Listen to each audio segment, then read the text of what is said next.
दोस्तों, हाल ही में भारतीय वायुसेना चीफ ने एक ऐसी चेतावनी दी जिसने भारत के साथ साथ पूरी दुनिया को हिला कर रख दिया। भारतीय वायुसेना चीफ का कहना है कि अब भारत को खतरा जमीन, समुद्र, आसमान से नहीं बल्कि अंतरिक्ष से हमले का डर है। यह हमला कोई और नहीं बल्कि हमारा पड़ोसी देश और हमारा सबसे बड़ा दुश्मन चीन करने वाला है और धीरे धीरे वो भारत पर अंतरिक्ष हमला कर भी रहा है, जिसे भारत हर महीने डिटेक्ट भी कर रहा है। आखिर चीन भारत पर कौन सा अंतरिक्ष हमला कर रहा है और हमारे भारत को इससे क्या खतरा है, जानेंगे आज की इस वीडियो में, तो वीडियो के अंत तक बने रहें। दोस्तों, ये बयान हमारे देश के air force chief marshal VR Chaudhary ने दिया है। उन्होंने भरे मंच पर कहा कि भारतीय वायुसेना को अब स्पेस फोर्स बना देना चाहिए और उन्होंने ये बातें यूं ही नहीं कही है। साल 2019 में पूरा भारत खुश हुआ था जब DRDO ने मिशन शक्ति को सक्सेसफुली अंजाम दिया था। इस मिशन में भारत ने अपनी ही सैटेलाइट को A-SAT मिसाइल से मार गिराया था। A-SAT यानी एंटी सैटेलाइट मिसाइल। ये एक ऐसी मिसाइल है जो अंतरिक्ष में जाकर दुश्मन के सैटेलाइट को तबाह कर सकती है। इस मिशन के सफल होते ही भारत उन देशों के ग्रुप में जुड़ गया जिन्होंने यह तकनीक हासिल कर ली। इस ग्रुप में इस वक्त 4 देश हैं: रूस, अमेरिका, चीन और हमारा भारत। और यही 4 देश दुनिया के 4 महाशक्ति हैं।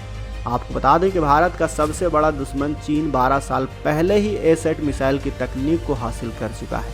चीन ने KT-1 रॉकेट को अंतरिक्ष में दागकर साल 2007 में 800 किलोमीटर की ऊंचाई पर एक सैटेलाइट को मार गिराया था। लेकिन अब एक रिपोर्ट आई है कि चीन ने A-SAT मिसाइल का पूरा जखीरा ही बनाकर तैयार कर लिया है। वो अब अंतरिक्ष को टारगेट कर रहा है। अंतरिक्ष में मौजूद एक सैटेलाइट उसके A-SAT मिसाइल के जद में है। वो जब चाहे तब किसी भी देश के सैटेलाइट को मार गिराकर उस देश का पूरा संचार तंत्र ही बिगाड़ सकता है। और इन सैटेलाइट की मदद से ही GPS, नेविगेशन और दुनिया भर का कम्युनिकेशन कंट्रोल किया जाता है। जरूरी चीज़ों के लिए सैटेलाइट से इंटरनेट भी आजकल प्रोवाइड किया जा रहा है। सारे कंट्रोल सिस्टम ठप पड़ जाएंगे और यह किसी भी देश के लिए कोई छोटी सी प्रॉब्लम नहीं होगी। ऐसे में भारतीय वायुसेना चीफ का यह बयान पूरे भारत के लिए खतरा है, क्योंकि चीन अंतरिक्ष क्षेत्र में भारत से 2 दशक आगे चल रहा है। इस वक्त अंतरिक्ष का बादशाह बन चुका है चीन और ये 700 पर्सनल सैटेलाइट का मालिक है। चीन के बाद दूसरे नंबर पर अमेरिका है और चीन के इन 700 सैटेलाइट में से 300 सैटेलाइट चीन की सेना के हैं। जी हाँ दोस्तों, चीन की सेना इस वक्त 300 सैटेलाइट का इस्तेमाल कर रही है। आज सैटेलाइट का इस्तेमाल किसी भी देश पर नज़र रखने के लिए किया जा रहा है और इसमें सबसे बड़ी मात्रा में 300 मिलिट्री सैटेलाइट चीन के हैं। हाल ही में अमेरिका द्वारा लीक हुई रिपोर्ट में बताया गया है कि चीन साल 2045 तक अंतरिक्ष में सुपर पावर बनना चाहता है। आपको बता दूं कि अमेरिका ने भी हाल ही में अपनी एक स्पेस फोर्स बनाई है। हाल ही में अमेरिका के स्पेस फोर्स ने ये पता लगाया है कि चीन के सैटेलाइट में दूसरे देश के सैटेलाइट को जाम करने की भी तकनीक है। वहाँ से आने वाले सिग्नल्स को वो कमज़ोर कर सकता है। यानी अगर किसी भी देश को अपनी सैटेलाइट से सिग्नल लेने हैं और अगर चीन उसे जैम कर दे तो उस सैटेलाइट को वो सिग्नल उस देश तक पहुँचने नहीं देगा।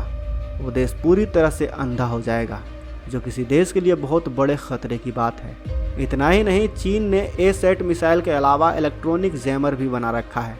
लेजर तकनीक को विकसित भी कर रहा है जो किसी दुश्मन देश के सैटेलाइट को बिना मिसाइल से हमला किए गिरा सकती है। यहाँ तक कि चीन का सपना 2045 तक अंतरिक्ष में अपना स्पेस स्टेशन भेजने का भी है।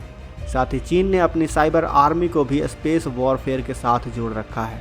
अब उसकी जो साइबर फौज है वो ज़मीन पर बैठे बैठे ही दूसरे देशों के सैटेलाइट को हैक कर सकती है और सैटेलाइट के सिग्नल को उस देश तक पहुँचने से रोक सकती है। इसके अलावा चीन की जो साइबर आर्मी है वो अपने सैटेलाइट का इस्तेमाल हथियार के रूप में भी कर सकती है। हेल्थ केयर के department, financial department, defence industrial base, energy generating department, government facilities और क्रिटिकल मैन्युफैक्चरिंग को भी टारगेट कर रही है चीन की साइबर आर्मी।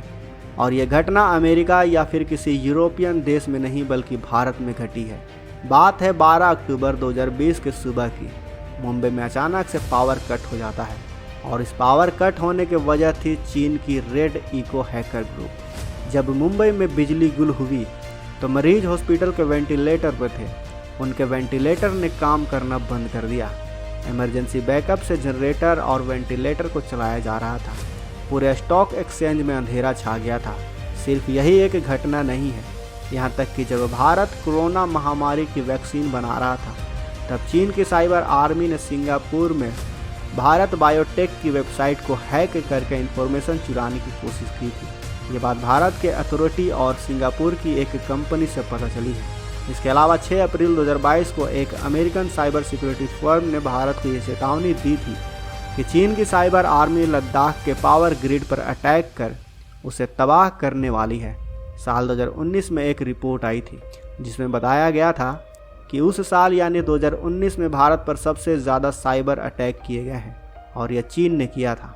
50,000 बार साइबर हमला किया गया था भारत पर। अब आप ही सोचिए कि क्या ऐसे में भारत को एक बेहतर साइबर आर्मी और स्पेस फोर्स की ज़रूरत नहीं है। अपने विचार हमें कमेंट बॉक्स में अवश्य बताएं। साथ ही वीडियो अच्छी लगी हो तो वीडियो को लाइक करें, अपने दोस्तों के साथ शेयर करना बिल्कुल भी ना भूलें ताकि वो भी चीन के इन करतूतों के बारे में जान सकें। और अगर आपने अभी तक इस चैनल को सब्सक्राइब नहीं किया है तो इस चैनल को सब्सक्राइब कर लें ताकि हम आपको ऐसे ही जानकारी से अवगत कराते रहें। बगल में जो बेल आइकन का बटन है उस पर ऑल पर भी क्लिक कर लें ताकि हमारी आने वाली वीडियो को आप मिस न कर सकें। मिलते हैं अगले वीडियो में। जय हिंद।